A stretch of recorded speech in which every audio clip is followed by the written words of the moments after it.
யார் இந்த பேய்? ரவிக்கு ரீசெண்டா தான் கல்யாணம் ஆயிருக்கும். அவரு அவங்களோட மனைவிய கூப்பிட்டுக்கிட்டு சிட்டிக்கு வராரு. அவங்க ஒரு வாடகை வீட்ல ரொம்பவே சந்தோஷமா வாழ்ந்துட்டு இருந்தாங்க. இப்படியே சில மாசம் கடந்து போகுது. ரவியோட மனைவி ஆகிய பிரியா ரொம்பவே கவலையா கட்டில் மேல உட்கார்ந்து இருப்பாங்க. அதே நேரத்துல ஆபீஸ்ல இருந்து வந்த அவங்களோட கணவர் பிரியாக்காக தேடிக்கிட்டு அங்க இருந்து ரூமுக்குள்ள வராரு.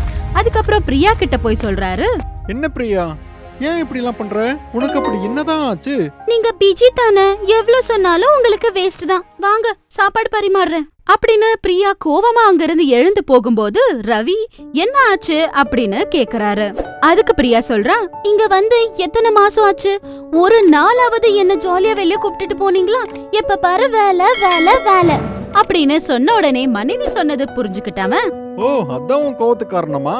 சரி விடு, நாளைக்கு நம்ம வெளியே போலாம் அப்படின்னு சொன்ன உடனே அவளுக்கு ரொம்பவே சந்தோஷமா இருக்கு. அவங்க நினைச்ச மாதிரியே ரெண்டு பேரும் மறுநாளே அவங்க பைக் மேல வெளியோ கிளம்பிடுறாங்க. அப்படி அவங்க பார்க்குக்கு போய் உட்கார்ந்து ரொம்ப ஜாலியா சந்தோஷமா பேசிக்கிட்டு இருப்பாங்க. என்னங்க, போய் ஐஸ்கிரீம் வாங்கிட்டு வாங்க. நீ கேட்டு நான் என்ன மாட்டேன்னா சொல்ல போறேன். இங்கே நான் வாங்கிட்டு வரேன். அதுக்கப்புறம் ரவி அங்கிருந்து எழுந்து ஐஸ்கிரீம் வாங்கிட்டு வர கிளம்பிடுறான். அந்த நேரத்துல தனியா பிரியா உட்கார்ந்து இருப்பா. அப்ப அங்க இருந்த எல்லா பூக்களும் காஞ்சி போயிடும். அப்படி ரொம்ப சில்லுன்னு காத்து வர ஆரம்பிக்குது. அது மட்டும் இல்லாம மழை வர மாதிரி இருக்கு. ஆனா பிரியா அது எதுவுமே கண்டுக்க மாட்டா. சரியா அதே நேரத்துல பிரியா பின்னாடி ஒரு பயங்கரமான பேய் வந்து நிக்குது. அதுக்கப்புறம் அந்த பேயி அவளோட முடிய புடிச்சு வாசனை பார்த்துட்டு அங்க இருந்து அது கிளம்பி போயிடுது. அதுக்கப்புறம் அங்க இருந்த கிளைமேட் கூட ரொம்பவே நார்மலா மாறிடுது. காஞ்சு போன பூக்கள் கூட ரொம்பவே சாதாரணமா மாறிடுது. அப்புறம் ரவி அவங்களுக்காக ஐஸ்கிரீமை கொண்டு வந்து கொடுக்கறான். அதுக்கப்புறம் ரெண்டு பேரும் சாப்பிடுறாங்க. ஆமா, உன் அண்ணா எங்க இருக்காரு? என்ன இப்பெல்லாம் அவர் போன் கூட பண்றது இல்ல? அவனை பத்தி தெரிஞ்சது தானங்க, எப்பவுமே ஏதாவது வேலையில அவன் பிஸியா இருப்பாங்க. எனக்கு இந்த இடம் ரொம்ப பிடிக்கும் பிரியா. இந்த இடத்துல எனக்கு மன நிம்மதி கிடைக்கும். அப்படி அவங்க பேசிட்டு இருக்கும் போது மறுபடியும் சில்லுன்னு காத்து வர ஆரம்பிக்குது. மழை வர மாதிரி வானம் முழுசா மாறிடுது. எப்படியும் மழை வர மாதிரி இருக்கு, வீட்டுக்கு போயிடலாம் அப்படின்னு ரெண்டு பேரும் பேசிக்கிட்டு அங்க இருந்து வீட்டுக்கு கிளம்பி போயிடுறாங்க. ஆனா ரொம்பவே காத்தடிச்சிட்டு இருந்ததால ஓட்டும் போது அவனுக்கு சரியாவே தெரியாது. அதே நேரத்துல அந்த பார்க்ல இருந்த பேய் அவங்க பின்னாடி துரத்திட்டு போக ஆரம்பிக்குது. ஆனா பிரியா மட்டும் பின்னாடி வர அந்த பேய கவனிக்கவே மாட்டா. அவளோட கணவர்கிட்ட பேசிக்கிட்டு போயிட்டு இருப்பா. கொஞ்ச நேரத்துக்கு அப்புறமா அவங்க வீட்டுக்கு போறாங்க. அப்புறம் உள்ள போறாங்க.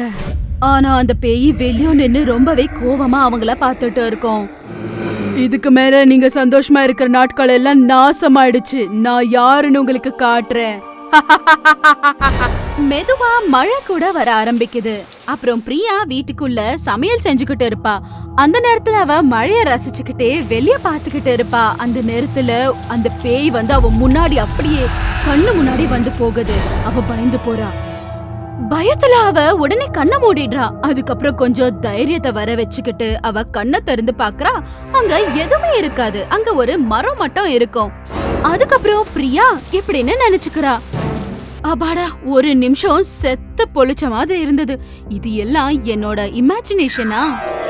அவங்க சமைச்சு முடிச்ச உடனே அவங்களோட கணவரை சாப்பிடுறதுக்காக கூப்பிடுறா. அதுக்கப்புறம் ரெண்டு பேரும் உட்கார்ந்து நல்லா ஜாலியா பேசிக்கிட்டு சாப்பிட ஆரம்பிக்கிறாங்க. அந்த நேரத்துல பிரியா ஏற்கனவே பார்த்தா அந்த பேய் ரவி பின்னாடி வந்து நிக்குது. பிரியா அந்த பேய பார்த்து ரொம்ப பயந்து போனதால சடனா அவளுக்கு என்ன பேசணும்னே தெரியாது. இன்னொரு பக்கம் அந்த பேய் மெதுவா அதோட கைகளை ரவியோட கழுத்துக்கிட்ட கொண்டு போய் அவனை சாகடிக்க ட்ரை பண்ணுது. அத பார்த்து பிரியா ரொம்பவே ஷாக் ஆகி கத்திடுறா. அப்ப அந்த பேய் பிரியாவை பார்த்து சிரிச்சு அங்க இருந்து மாயமாயிடுது. என்னாச்சு பிரியா, ஏன் இப்படி இருக்க? பேய்ங்க. பேயா எங்க இருக்கு? ஆனா ரவி ஏஞ்சி சுத்தி முத்தி பாக்குறான். அங்க எதுவுமே இருக்காது. அதுக்குள்ள பேய் அங்க இருந்து மாயமாயிட்டு இருக்கோம். பயந்துட்டு இருந்த அவனோட மனைவி கிட்ட இங்க எதுவும் இல்ல அப்படின்னு அவன் கிளியரா சொல்ல ட்ரை பண்றான். ஆனா பிரியா மட்டும் நான் நிஜமாலே பார்த்தேன் அப்படின்னு அவன் வாதிக்கிறா. அப்புறம் பேய் பூதம்னு எதுவும் இல்ல, எல்லாம் பிரம்ம. காலையில ஆனா எல்லாம் சரியா போயிடும். நீ சாப்பிடு சரியா? ரவி அப்படி சொன்னதால பிரியா கூட சரி தூங்கிடலாம் அப்படின்னு சொல்லி அவளோட ரூமுக்கு எந்திரிச்சு போயிடுறா. ஆனா அவளுக்கு தூக்கம் வராத காரணத்தால அவ ரூமுக்குள்ளவே நடந்துகிட்டு இருப்பா. அதே நேரத்துல அவளோட ரூம் டோர் ரொம்ப ஜோரா சாத்திடுது. பிரியாக்குள்ள இருக்க அந்த பயம் இன்னுமே ஜாஸ்தியாக ஆரம்பிக்குது.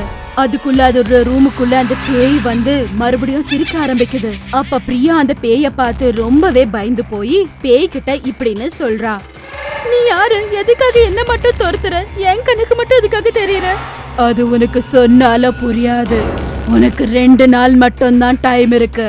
அதுக்குள்ள நீயே செத்துரு, இல்லனா நான் சாகடிச்சிடுவேன்.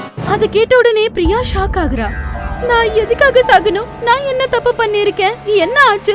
தயவு செய்து என்னன்னு சொல்லு அப்படின்னு பிரியா ரொம்பவே பயந்து போயிருக்கிற நேரத்துல அந்த பேய் அங்க இருந்து மாயமாயிடுது. அதுக்கப்புறம் பிரியா வெளிய வந்து ஹால்ல உட்கார்ந்து இருக்க ரவி கிட்ட நடந்த விஷயத்தை எல்லாம் சொல்றா. அதெல்லாம் கேட்ட ரவி எதுக்காக அவங்க மனைவி அப்படி நடந்துக்கிறா அப்படின்னு அவன் ரொம்பவே யோசிக்க ஆரம்பிக்கிறான். சரி, நீ பயப்படாத. காலையில விடிஞ்ச உடனே இதுக்கு நான் ஒரு தீர்வு சொல்றேன். மறுநாள் ரவி ரொம்ப அர்ஜென்ட்டா ஆபீஸ்க்கு கிளம்புறதுக்காக ரெடி ஆயிக்கிட்டு இருப்பாரு. அப்ப பிரியா பேய் பத்தி மறுபடியும் பேச ஆரம்பிக்கிறா. அதுக்கப்புறம் நம்ம என்னங்க பண்றது அப்படின்னு கேக்குறா. அப்ப ரவிக்கு ரொம்பவே கோவம் வருது. உனக்கு என்ன பைத்தியமா? என்ன பேய் பேய்ங்கிற? ராத்திரி ஏதோ பயந்துட்டு இருக்க, தைரியத்துக்காக சொன்னேன். என்ன இப்ப கூட அத பத்தியே பேசிக்கிட்டு இருக்க? அதுக்கப்புறம் ரவி என்னமோ ஆபீஸ்க்கு கிளம்பி போயிடுறான். அதுக்கப்புறம் பிரியா மட்டும் ரொம்ப பயந்து போய் வீட்டுல உட்கார்ந்து இருக்கிற நேரத்துல அந்த பேய் எப்ப பார்த்தாலும் அவளோட கண்ணுக்கு தெரிஞ்சுக்கிட்டே தான் இருக்கும். அவளை பயமுறுத்திட்டே தான் இருக்கும். என்ன பண்றது அப்படின்னு தெரியாம பிரியா யோசிக்கிறா. அப்படி யோசிச்சுக்கிட்டு இருந்த பிரியா இந்த நேரத்துல அவளோட அண்ணாகிய அசோக் மட்டும் தான் அவளுக்கு ஹெல்ப் பண்ண முடியும் அப்படின்னு அவ யோசிக்கிறா. இப்பவே அண்ணாக்கு போன் பண்ணி வீட்டுக்கு இப்பவே வர சொல்லணும் அப்படின்னு அவங்க அண்ணாக்கு போன் பண்ணி நடந்த எல்லா விஷயத்தையும் சொல்றா. அதுக்கப்புறம் இப்பவே நீ வீட்டுக்கு வந்து சேரு அப்படின்னு அவங்க அண்ணா கிட்ட சொல்றா. சரி பிரியா, நான் சாயந்தரம் வீட்டுக்கு வரேன். நீ எதுக்கும் பயப்படாத. அப்படி அவ அவங்க அண்ணா கிட்ட பேசின பிறகு பேய்க்கு ரொம்ப பயந்து போன அந்த பிரியா வீட்டு வெளிய போய் ஒரு மரத்து கீழே உட்கார்ந்து இருப்பா. அப்படி அவ சாயந்தரத்து வரைக்கும் அவங்க அண்ணாக்காக வெயிட் பண்ணிட்டு இருப்பா. அதே நேரத்துல அவங்க அண்ணா கூட அங்க நடந்து வருவாரு. அதுக்கப்புறமா அண்ணாவை பார்த்த உடனே அவ ரொம்பவே சந்தோஷப்படுறா. அதுக்கப்புறம் அண்ணாவை கூப்பிட்டுக்கிட்டு அவ வீட்டுக்குள்ள போறா. அப்புறம் அசோக் வீட்டை சுத்தி பாக்குறான். ஆனா அங்க பயப்படுற மாதிரி எதுவுமே இருக்காது. அதுக்கப்புறம் அசோக் அவங்க தங்கச்சி கூட உட்கார்ந்து பேசிக்கிட்டு இருப்பாரு. அதே நேரத்துல அவங்க கணவர் கூட வந்துடுறாரு. மச்சான், எப்ப வந்தீங்க? இப்பதான் வந்த மாமா. சரி, ஃப்ரெஷ் ஆயிட்டு வாங்க, நம்ம ஒண்ணா சாப்பிடுவோம். சரிங்க மாமா, நான் உங்ககிட்ட ரொம்ப முக்கியமான விஷயம் பேசணும். அப்ப ரவி கூட வந்து சோஃபால உட்கார்றாரு. அதுக்கப்புறம் என்னோட தங்கச்சி ஏதோ பார்த்து பயப்படுறா, பேய் இருக்குன்னு சொல்றா. உங்ககிட்ட எவ்வளவு சொன்னாலும் எதுக்காக கண்டுக்க மாட்டேங்கிறீங்க அப்படின்னு கேக்குறாரு. அட என்ன மச்சான், நீங்க கூட அதெல்லாம் நம்பிட்டு இருக்கீங்க? இந்த காலத்துல கூட பேய் பிசாசுலாம் இருக்குங்களா? அட இருக்கு மாமா. இந்த காலம் மட்டும் இல்ல, எந்த காலத்துலயும் பேய் பிசாசுலாம் இருக்கும். அப்படி அசோக் பேசுற நேரத்துல சடனா வீட்டுக்குள்ள இருக்கிற லைட்ஸ் ஆஃப் ஆகி ஆன் ஆயிக்கிட்டு இருக்கும். அப்படி ஏதோ விசித்திரமான சத்தங்க கேட்க ஆரம்பிக்குது. அவங்க இருக்கிற அந்த இடத்துலயே அந்த சோஃபா மேல அப்படி எழுந்து கீழே டமால்னு விழுது. அதெல்லாம் பார்த்த ரவி ரொம்ப பயப்படுறான். அதுக்கப்புறம் இங்க இருந்து தப்பிச்சு போயிடணும் அப்படின்னு சொல்லி அவங்க 3 பேரும் அங்க இருந்து ஓட ஆரம்பிக்கிறாங்க. அப்ப பேய் அவங்க முன்னாடி வந்து நிக்குது. அந்த பேய் பார்த்த உடனே ரவி அழுதுகிட்டே இப்படின்னு சொல்றான். அனிதா, நீயா இது? இதெல்லாம் பண்ணது நீயா? எப்படி இருக்க ரவி? உன்னை பார்த்து ரொம்ப நாள் ஆச்சு. நீ செத்து போயிட்டேன்னு தெரிஞ்சு நான் ரொம்ப கவலைப்பட்டேன் அனிதா. நான் உன்னை பத்தி எப்பவும் நினைச்சிட்டு இருப்பேன். நம்ம வழக்கமா போற பார்க்கு கூட உன் நினைவாதான் நாங்க போனோம். அவன் அப்படி பயன்படுத்திட்டு இருந்த அந்த பேய் அவங்க கணவர்கிட்ட என்னடா இவ்வளவு நல்லா பேசிட்டு இருக்குன்னு பாக்குது. இந்த பேய் யாரு அப்படின்னு யோசிக்குது. ரவி, நான் சாகல, என்ன சாகடிச்சிட்டாங்க. அனிதா, என்ன இதெல்லாம் அநீதி? அந்த வேலையை பண்ணது யாரு? அப்ப பேய் ரொம்ப கோவமா ரவி பின்னாடி இருந்த அசோக் கிட்ட போகுது. அப்படி அசோக் பயந்துகிட்டு இருக்க அந்த நேரத்துல பேய் அசோக்க சரியா அடிக்க ஆரம்பிக்குது. ஆனா ஏதோ பண்ண முடியாது பிரியா அத பாத்துக்கிட்டு அழுதுட்டே நின்னுக்கிட்டு இருப்பா. ஆனா அசோக் என்ன விட்டுடு, நான் தப்பு பண்ணிட்டேன் அப்படின்னு பேய்கிட்ட அவன் ரொம்பவே கெஞ்ச ஆரம்பிக்கிறான். நான் உன்னை கொன்னது தப்புதான், தயவு செஞ்சு என்ன விட்டுரு. உன்னை சாகடிக்க தானடா உன் தங்கச்சிய பயம்புறுத்தி உன்னை இங்க வர வச்சேன். பேய் அசோக்க சாகடிக்க போகும்போது பின்னாடில இருந்து ரவி வேணா வேணா அப்படின்னு கத்துறான். அப்ப பேய் ரவிய பார்த்து, ரவி, இவன் தான் என்ன சாகடிச்சு உன்கிட்ட இருந்து என்ன பிரிச்சுட்டான். எதுக்காக என்னோட அண்ணன் உன்னை சாகடிக்கணும்? இங்க என்ன நடக்குது? யாரு நீ? அப்ப பாவமா அந்த பேய் நடந்த எல்லா கதையும் சொல்ல ஆரம்பிக்குது. என் பேரு அனிதா. நானும் ரவியும் லவ் பண்ணிட்டு இருந்தோம். ஆனா உங்க அண்ணா ரவிக்கு உன்னை கொடுத்து கல்யாணம் பண்ணணும்னு நினைச்சான். அந்த நேரத்துல நானும் ரவியோ லவ் பண்ற விஷயம் உங்க அண்ணா தெரிஞ்சுக்கிட்டான். நான் உயிரோட இருந்தா இந்த கல்யாணம் நடக்காதுன்னு சொல்லி அவன் பின்னாடில இருந்து வந்து என்ன குத்தி சாகடிச்சிட்டா. அப்படி நடந்த விஷயத்த சொல்லுது. அதை கேட்ட உடனே பிரியா ரொம்ப கவலைப்பட்டு அவங்க அண்ணா அப்படி பண்ணதுக்கு தயவு செய்து மன்னிச்சுடு அப்படின்னு வேண்டிக்கிறா. இதெல்லாம் என்னால தானே நடந்தது, அதனால உன் கோபத்தை ஏன் மேல தீர்த்துக்கோ, என் அண்ணாவை வெட்டிடு. ஆனா பேய்க்கு கோவம் இருந்தது மட்டும் உண்மைதான். ஆனா இன்னொருத்தரை சாகடிக்கணும் அப்படின்னு அவ எப்பவுமே நினைச்சதே இல்ல. நால பேய் ரவி மற்றும் பிரியாவோட முகத்தை பார்த்து அசோக ஏதோ பண்ணாம அவனை விட்டுடுது. ரவி, மறுபடியும் உன்னை பார்த்ததுல எனக்கு ரொம்ப சந்தோஷம். நீ உன்னோட மனைவியோட சேர்ந்து ரொம்ப சந்தோஷமா வாழணும் அப்படின்னு நான் மனசார வேண்டிக்கிறேன். அப்படி கடைசியா அந்த பேய் ரவிய போய் கட்டி பிடிச்சு காத்துல மறைஞ்சு போகுது. அப்ப அசோக், என்ன மன்னிச்சிரு பிரியா, உன் சந்தோஷத்துக்காக தான் நான் இது எல்லாத்தையும் பண்ணேன். ஆனா என்னதான் நடந்தாலும் கண்டிப்பா ஒருத்தரை சாகடிக்க கூடாது, அது தப்பு. கண்டிப்பா நீ ஜெயிலுக்கு போய் அனுபவிச்சுதான் ஆகணும்.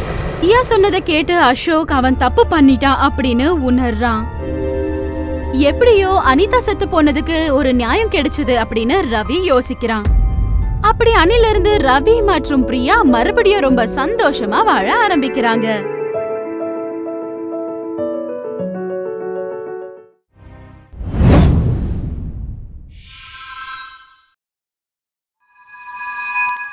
For more horror stories, please subscribe our channel.